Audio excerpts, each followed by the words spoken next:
நிறைய பேர் என்கிட்ட வந்து பிரெட்ஸ் அண்ட் பன்ஸோட ரெசிபீஸ் கேட்டிருந்தீங்க. இதில் ரெசிபியை விட நம்ம ப்ரொசீஜர் கரெக்டாக ஃபாலோ பண்ணோம்னா சூப்பராக ரிசல்ட் வரும். மெஷர் பண்ணும்போது கம்மி குவான்டிட்டியாக உள்ள சால்ட்டு, ஈஸ்ட்டு அந்த மாதிரி உள்ளதுக்கெல்லாம் நம்ம வந்து பாக்கெட் மெஷரிங் ஸ்கேல் யூஸ் பண்ணணும். நெக்ஸ்ட் ஈஸ்ட் வந்து instant dry yeast, active dry ஈஸ்ட்னு 2 இருக்குது.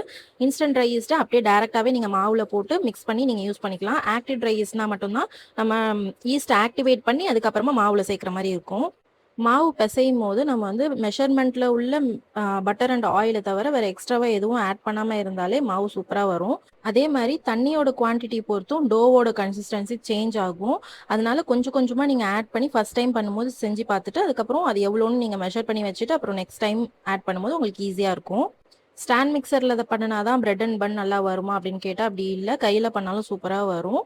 ஸ்டாண்ட் மிக்சரும் நம்ம மிக்ஸ் பண்ணும்போது அது வந்து ஒரு மாதிரி ஷேக்கியாக தான் இருக்கும். அதனால நம்ம பக்கத்துலேயே இருந்து நம்ம வந்து ரெடி பண்ணி எடுக்கணும் மாவை.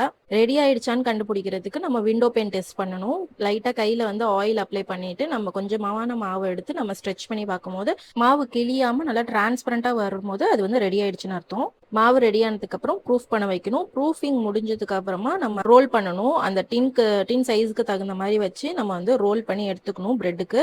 அப்புறமா மில்க் வாஷ் இல்லைன்னா எக் வாஷ் பண்ணி நம்ம வந்து க்ளோஸ் பண்ணி வைக்கலாம். நம்ம ப்ரூஃபிங்க்கு அப்புறமா கூட மில்க் வாஷ் பண்ணலாம், இல்லை அதுக்கு முன்னாடி கூட மில்க் வாஷ் பண்ணிக்கலாம்.